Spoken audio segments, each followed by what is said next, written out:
Hey everybody out there, Chris and Mike here, and welcome back to another indie comic book review. And guys, you're going to be seeing two indie reviews. Apparently, we shot this indie review already, and we're about to go through every single book we've already gone through in an episode. Yep. You see, YouTube had the video, and then the video went down, and then it just completely went. So the indie review that we're doing was up and disappeared, and we're now doing it again. For the second time. But the good news is, following this indie review will be the following episode of the indie review, which will be the books that came out last Wednesday. I know, very interesting, isn't October it? 29, but for this episode we're doing, yeah, you shouldn't have said that. This episode is October 22nd. Yeah, 2014. Right. So we got a lot of books in this episode, so let's waste no time and get into them, starting with the physical. Yes, Dark Horse Comics Tomb Raider, issue number 9. The encounter of Lara Croft and Mr. Cruz. In this comic book, Mr. Cruz wants to kill Lara Croft and Katz, who is Alex's brother. For reasons, you'll have to read the book, but I like the encounter and fight that Lara Croft has with Mr. Cruz. I thought that was really cool. And it was like really like physical and really something else. So we also go into Lara Croft's past, where it goes from her childhood to her becoming interested and inspired to become a archaeologist, which I thought was really cool because we never actually got the whole thing in a video game of Tomb Raider. So and also the pennant plays an important role as well. While she's being cared for at Katz's home, let's just say we have Mr. Cruz who returns and fires a missile at the house that she is being cared for in. So I don't know how she's going to get out of that, but that's going to be really something to look forward to reading in the next issue. So this is my top book of the week for that comic book. And my second top pick is The Walking Dead, issue number 133. And Walking Dead, I really feel that focuses more on Carl, you know, where he works at he a grew up locksmith. a lot. Yeah. Yeah.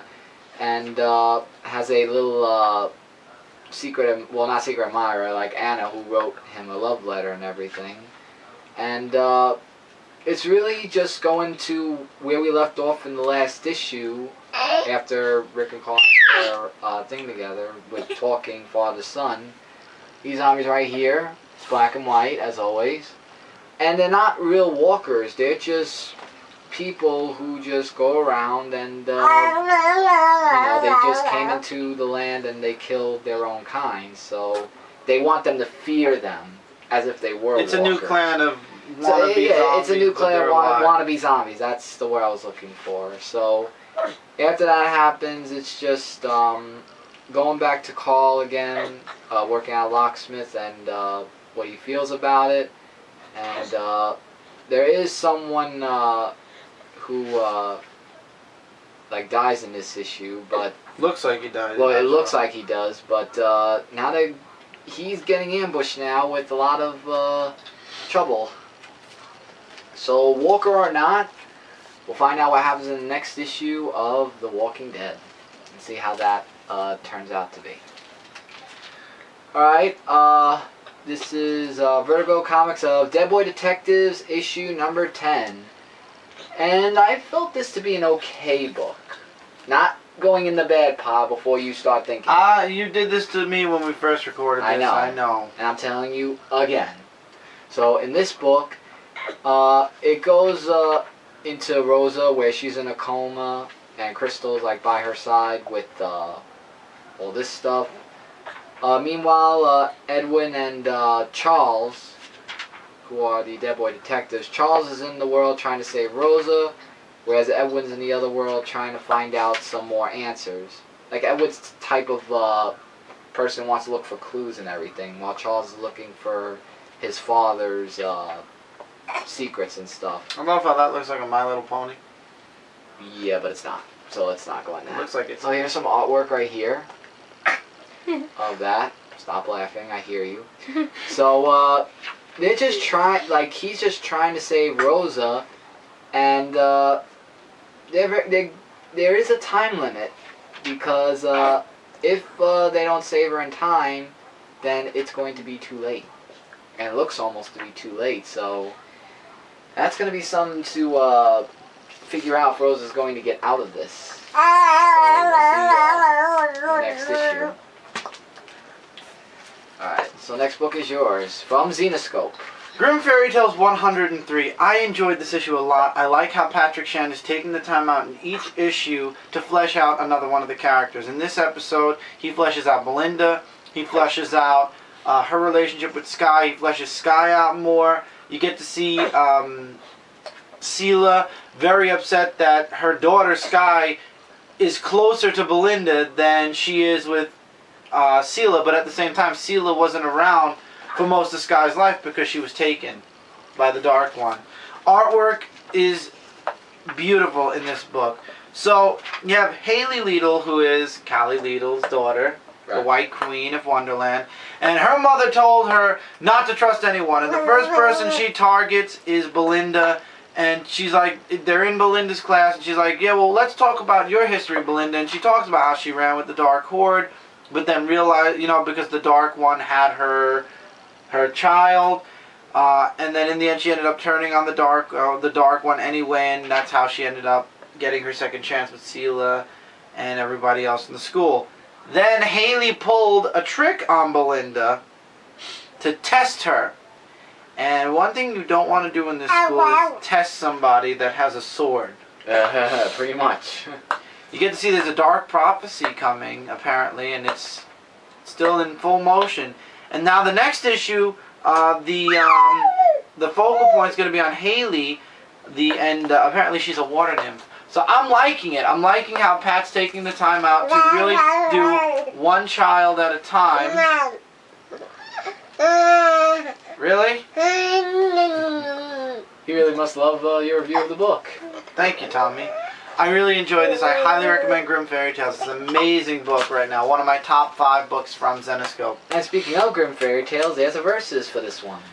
Troy Brownfield's Grim Fairy Tales versus Wonderland. I love how this book ended because it ended very open. It could take up another volume. It could not take up another volume. Basically, this book is Sela and Callie versus the Ace of Spades. Right. And this book was knockdown, throwdown, awesome. The fight was awesome. And spoiler alert here, even though this is 3 weeks old now, I feel like I can give a couple more spoilers since we have to redo this episode anyway. It came to a stalemate. The Ace of Spades escaped and actually started his own kingdom. So now, obviously, Callie is going to have a problem with the Ace of Spades. But her and Sela ended up friends, and it ends actually the way the book began, which I really like. Yeah. Where it started off as a versus and then ended up as a team-up, which I like, but at the same time the book was spectacular. The artwork was really good. Yeah, Zenoscope's amazing with their artwork, absolutely. And the Ace of Spades is still out there, so you never know in the Wonderland series if we might be seeing the Ace of Spades again. He might be an antagonist. Kind of like that song from so you never know. Motorhead's, the Ace of Spades. Kind of like that song. Yeah, go ahead, Motorhead. Yeah. Dark Shaman, part 1 of 4. This was an interesting mini also. This book I was really interested in. It basically talks about a new character. It says so in the beginning of the book. Colby. And she has like these darkness dreams, and we don't know why yet. Nightmares, they're called. Or nightmares. And we find out why when she talks to Sela about it. And here's some artwork as preview what it looks like. And basically, it's about just everything that she's been through, with, like trying to remember her parents and everything, because they died, as well as other things. And here's a spoiler alert for you, her father is the Dark Shaman. Yeah. But you could tell that from the which beginning of the is book, gonna, honestly. Well, I don't want to show the page, because it's a little bloody and dark. Stuff. Dark too, yeah, but, so basically, her father just goes around and, sends these, wolves against Valerie, Those aren't wolves, those are lions. Lions? Oh, I'm sorry, they look like wolves. Well, anyway, these demonic creatures to go after Valerie. And he basically takes... I'm going to show Mike a documentary on and animals. basically, he takes the body from them like the Highlander does with the sword. That's what kind of reminded me of in reference to that. Planet Earth. That is a documentary. I'm going to send you to watch. Planet Mars if you don't be quiet. Okay, well, just remember that. Anyway. Wolves. Really... They're on the cover. Really awesome book. And make sure you read about this boy critiquing you every 5 seconds. Make sure you understand they're not wolves. Ah, my book still. Inferno, Rings of Hell, Part 3 of 3. The final issue where Mercy and Lucifer go through the Rings of Hell. And The 9 Rings of Hell. The 9 Rings of Hell, indeed. And it starts with a little dialogue. And they know who wolves are. Okay, you can stop now. So it has a little bit of dialogue where the Dark One and Dark Queen have a little bit of a talk with each other. And you can find out what is in the book. So basically, Mercy and Lucifer go through their mystical rings of hell that they go through. And, you know, the Dark Queen doesn't want them to survive. And we all know the Dark Queen doesn't want anyone to survive because of that. When they get to the 9th ring of hell, who do they go up against? Well, the devil himself. And that's not going to be very easy.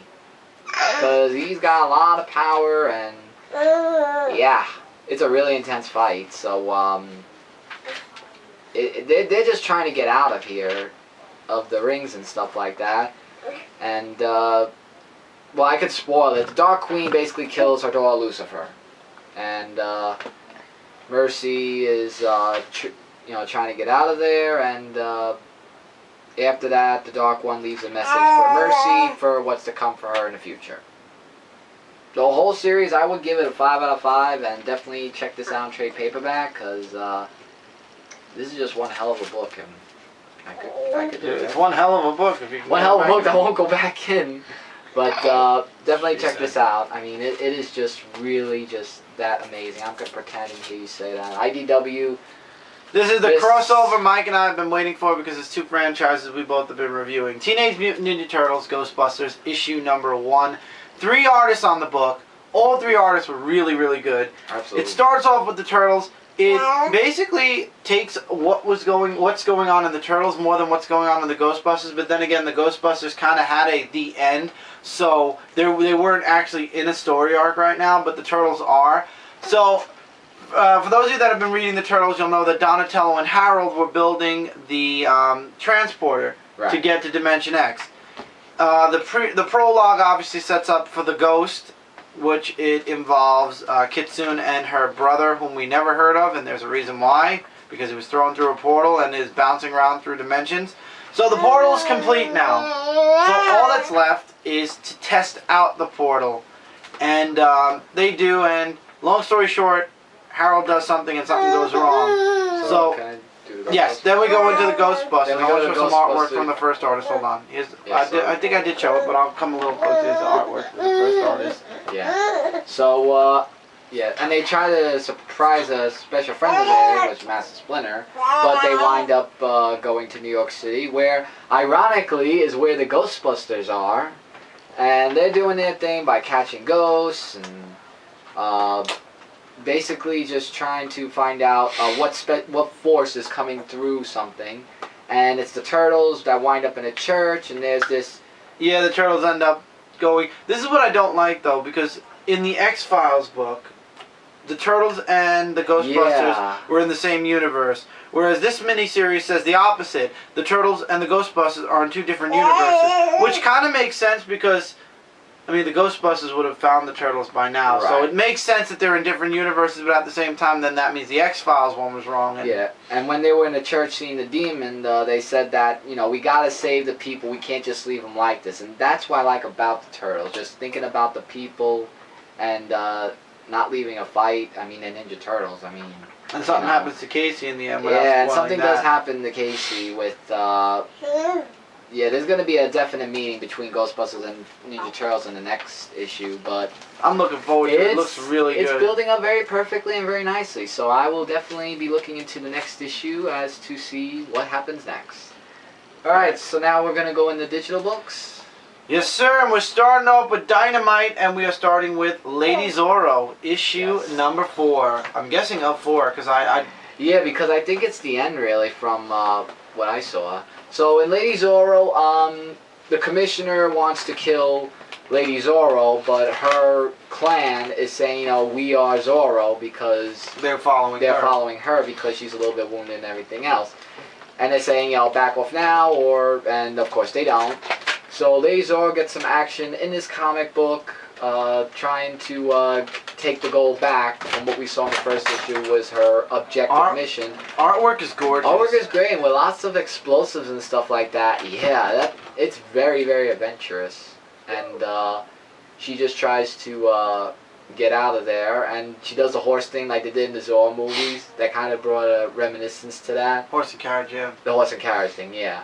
So she gets the gold and everything, but there's someone in this book that actually dies that was very, very close to her. And oh boy, when Lady Zorro sees that, she beats the holy snot out of the commissioner. Like, oh my god, it was just all over the place, chaotic. But she won, and she got what she needed, and I guess that leads it to the end. So, I hope there will be another Lady Zorro comic that might go into a new story arc. I think Lady Zorro is going to be crossing over with the Django. I'm not sure if it's the Zorro. Oh, the Django. I don't know if it's the Zorro or Lady Zorro. But anyway, next we have Justice Inc. issue number 3. Yes, we have. That's the Shadow, Doc Savage, and the Avengers. Thank you so much for taking that. But okay, I'll let that happen. So, in this comic book, it starts off with, there's just a heavy dialogue in this book. I mean, huge, huge heavy dialogue. Like, starts off with the Shadow, who's trying to find out answers about what's going on with the whole world of being in an apocalypse and everything. Then it goes to Doc Savage with the plane thing, with what happened there, with the whole thing of going through timelines and stuff like that. And, thank you. And the Avenger... met with this guy who could shapeshift and everything, which leads them to form Justice, what was it now? Justice Incorporated. Or Justice Incorporated, yeah. So that's... Justice Inc. is the book? I had a long day. So Justice Incorporated was the formation of that. And I do have to say, they do team up very nicely. I mean, that last page of how they combine together, wow. So if you want to know how Justice Inc. was formed, then this will definitely be the book for you to check out.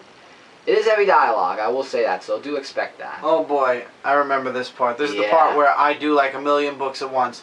Starting with Birthright, issue number 1. Brant recommended this book to me. A lot of people actually mentioned this book to me. So I decided, why the heck not? Book opens up with this boy and his father playing catch, and then the boy goes missing. Ball goes into the forest, the boy chases after it, boy goes missing.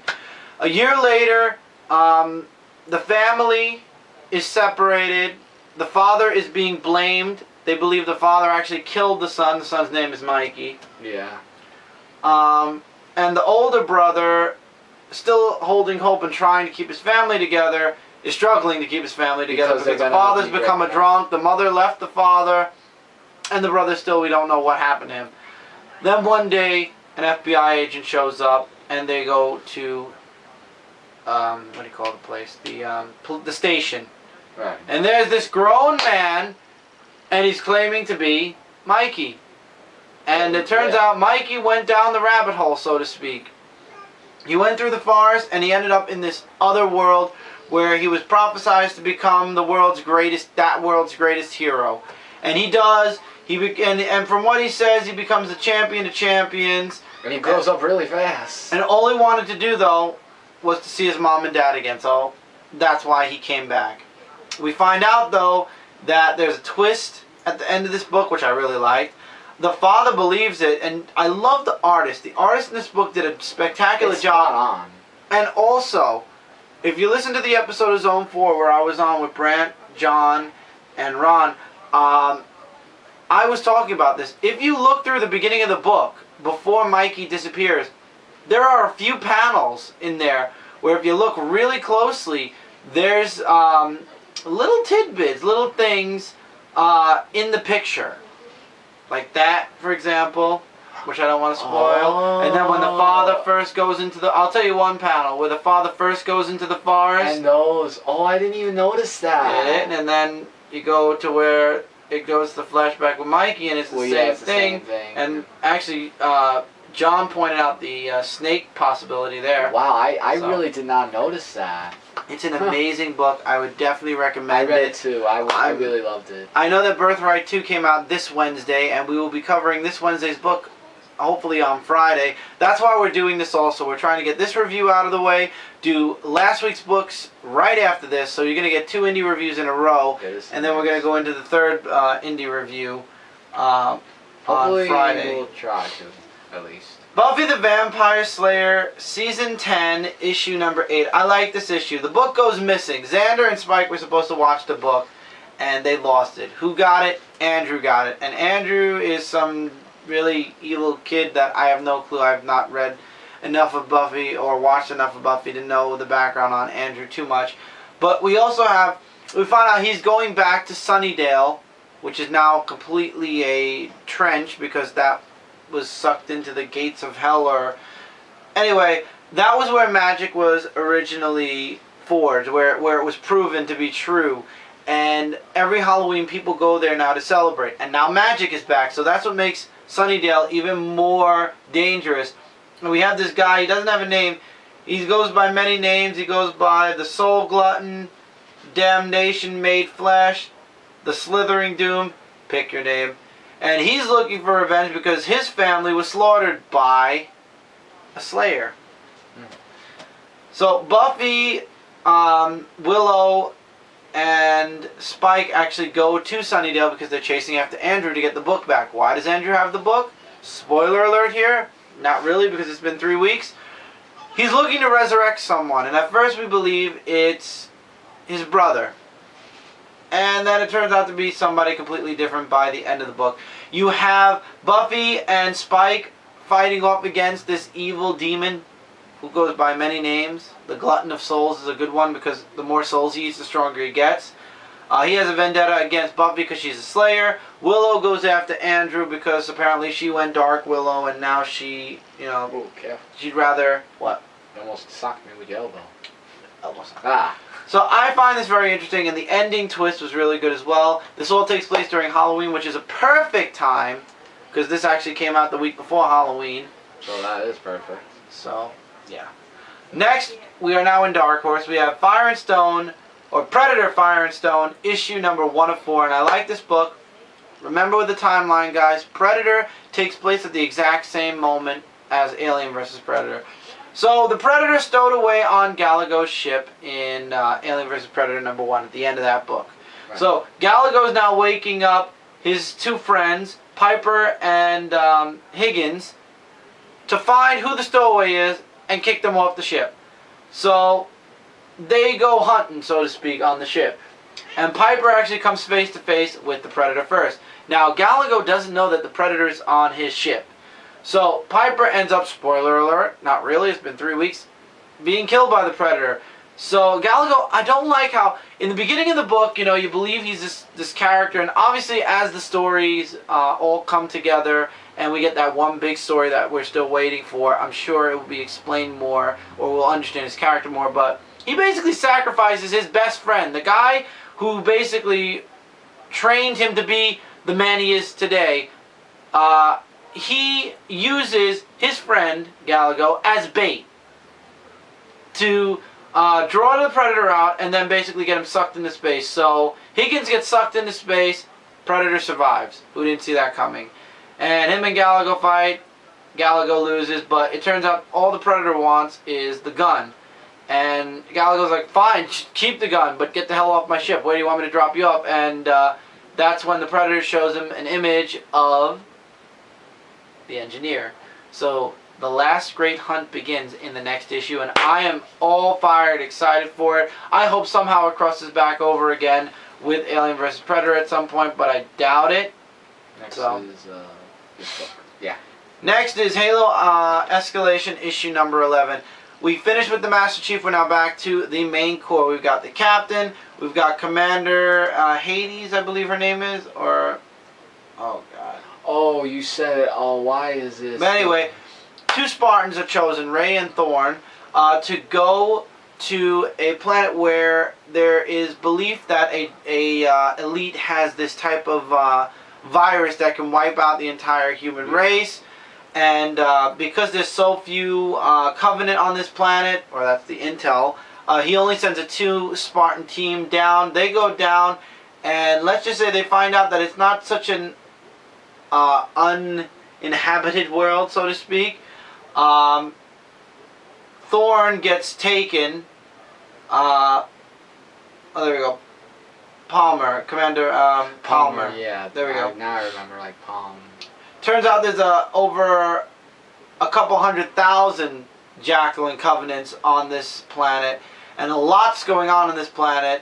And it's more than what the captain originally thought. Oh, yeah. So in the end, the captain gives orders actually not to send in another 2 Spartan team, which is what he originally wanted, but to send in all of the teams, because this is going to be something huge. Because now they've got to get this germ, or this canister with this virus in it, before this elite releases it on an Earth colony, or a human colony. And you got this whole thing going on, and the planet's name is, oh god, it was at the very beginning, Ven 3, I believe? That does sound right, kind of. Yeah, Ven 3. Yeah. Really good. I left out all the dialogue on purpose, because this book is a book that you gotta just read it for yourself. It's a really good book. If you enjoy Halo, you're gonna love this book. Just remember, the Master Chief's not gonna be in all the stories.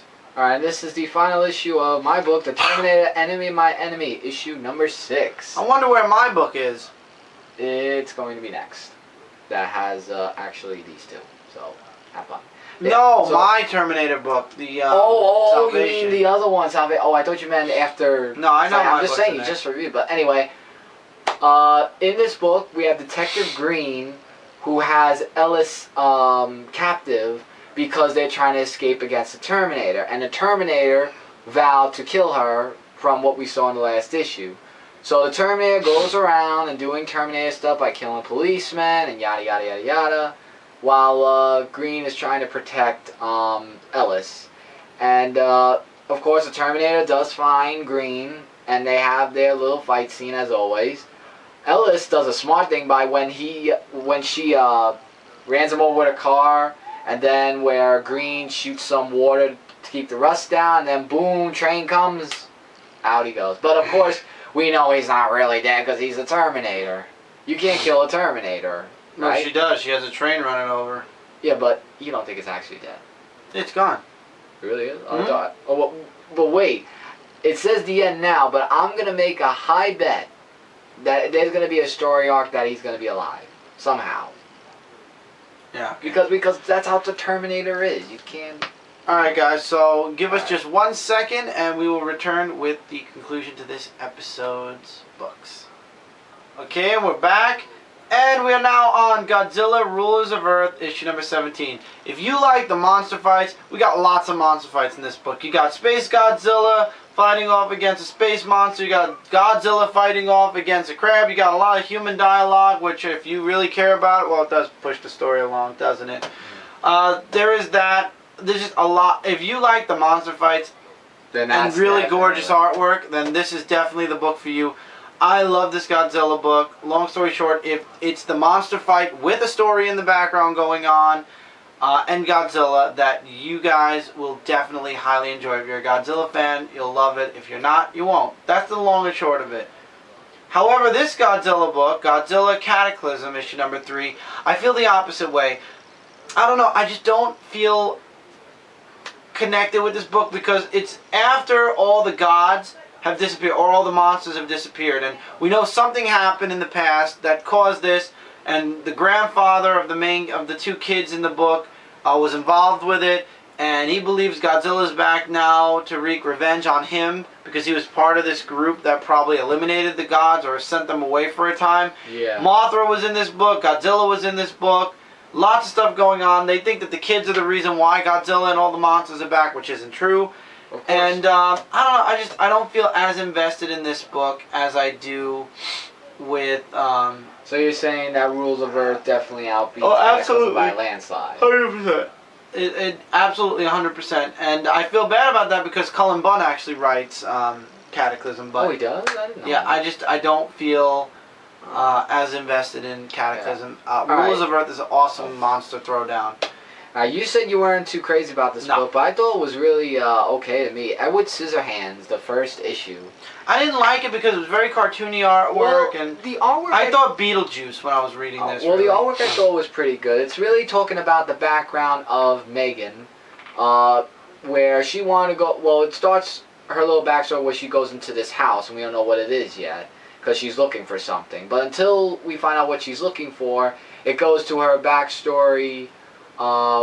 Where, well, she meets with the robot, we don't know who it is until later on. So they go to her backstory where she wanted to go visit her grandmother, and her mother was like, oh, she's fine, we'll go visit her soon, where she doesn't know the grandmother passed away. And they're really not crazy about she's not really crazy about the father because he was like a murderer of some type. So, so we go back to the present day where she meets up with this robot, Eli, who is a boy. That's Edward Scissorhands, you know. Yeah, and he reminds me of Jack Skellington for some reason, just the facial.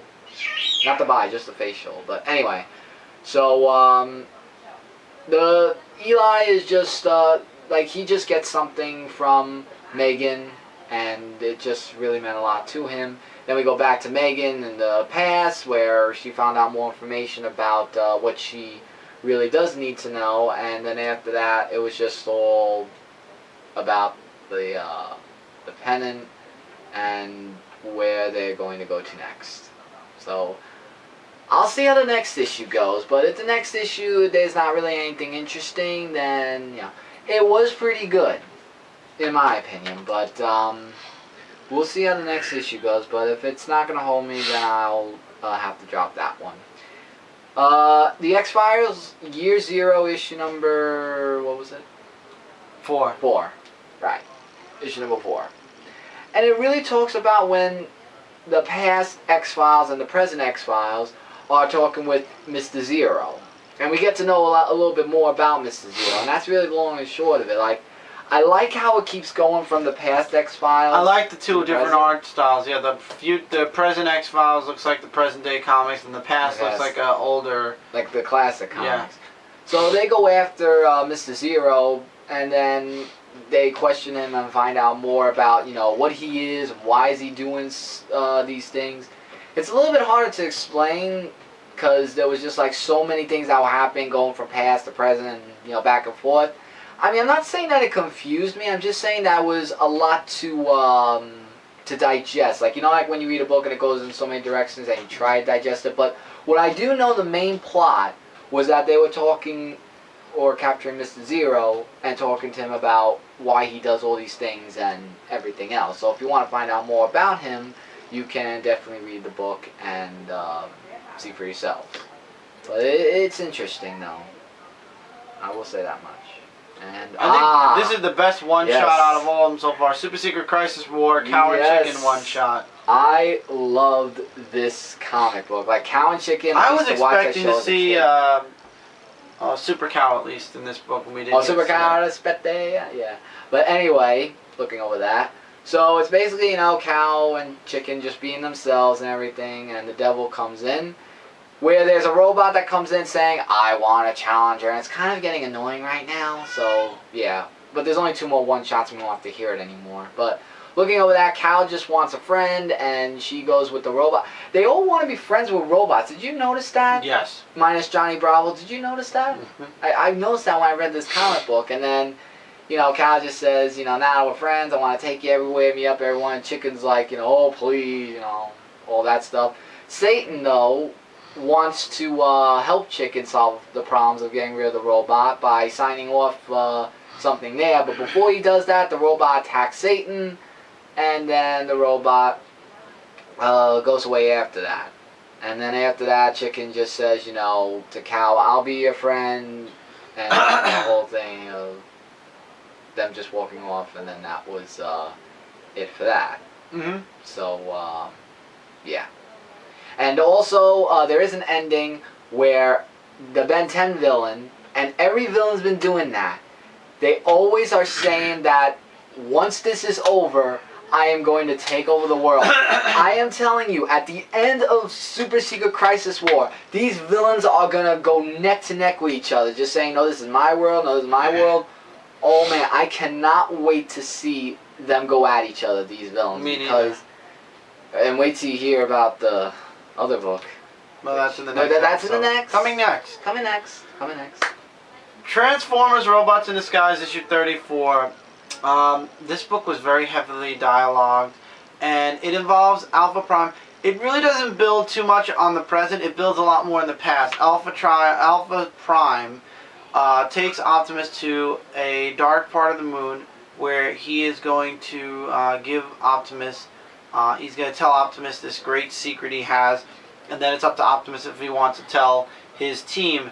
And he basically says that he was there when Galvatron first showed up on Cybertron, and he was there kind of behind Galvatron and Nova Prime.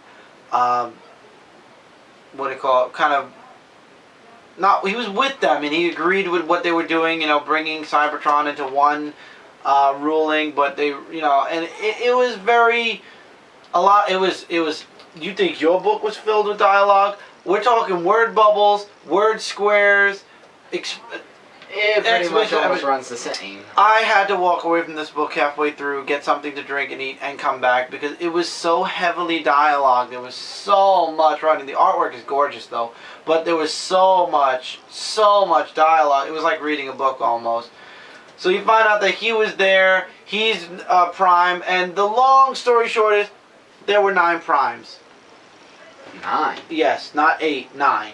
And the 9th Prime is possibly somewhere on Earth. And that's why Alpha Prime is, or was, on Earth. He wants to find the 9th Prime. At least that's what I understood from it. Because by the end of this book, I was like, who do you think the 9th Prime is? I don't know. But I know that they were being eavesdropped on by Prowl and the rest of the construction bots, and yeah, I don't like Prowl much anymore. He's getting very dark, very dark. So, alright, so we go to another Cartoon Network book of Samurai Jack, issue number, it's blurry. 13 of this one. And in Samurai Jack, issue number 13, we see that it's been so many years since the Sword of Light has broken, and he grew like a beard and stuff like that, and he's being wanted by Aku, who looks for him. And he's in a great disguise, by the way. It took me a little bit while to notice that it was him, actually. And there's the robot that he encounters with, and everyone's saying, oh my god, it's him, you know, we haven't seen him in years. And what he's trying to do is he's trying to find a way to get the Sword of Light to come back again in order to defeat Aku if they should encounter each other. And then it goes back into the days where the father gave him the Sword of Light, and it talks a little bit about it, which I thought was really good. So this crow, who actually comes in, might be able to help him, but there's these society circle that comes around just saying you will be judged with the sword being broken because of that. And after that, at the end, the robot who encountered with Samurai Jack goes to Aku and says, I think I know of a way of how we can find Samurai Jack and defeat him without his Sword of Light. And Aku, being a villain, all liking this, now either he's going to do it or he's going to be in deep doo-doo with Aku. So, do with Aku. That's fine. Last book for this episode is The Seventh Sword, issue number 5. Yes, and in The Seventh Sword, artwork is gorgeous in this book also, by the way. It is gorgeous in this. Gorgeous, yeah, I know. Cray goes missing in the beginning of the book by the sandstorm and everything, and it's up to everybody, including that girl who has feelings for him, to go and find him. So one person dies by getting sucked into It's a perilous journey. Well, it is a perilous journey, absolutely. And they're trying to look for him. They think he's on the ship with a lot of robots that are guarding everywhere.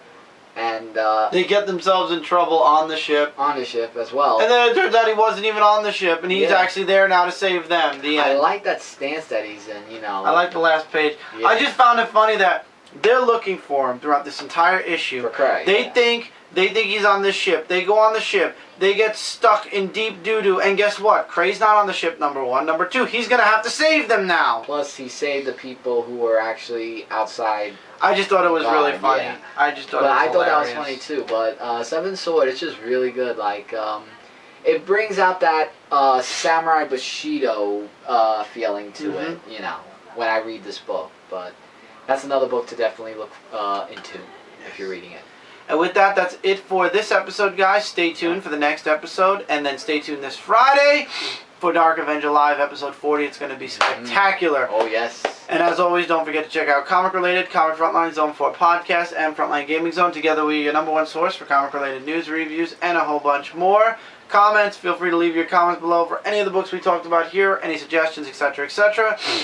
And until the next episode, which is literally coming next, Yep. we'll see you guys really soon. Take care, keep reading, keep collecting. We'll see you soon, as I was saying, in the next review. Later, everybody.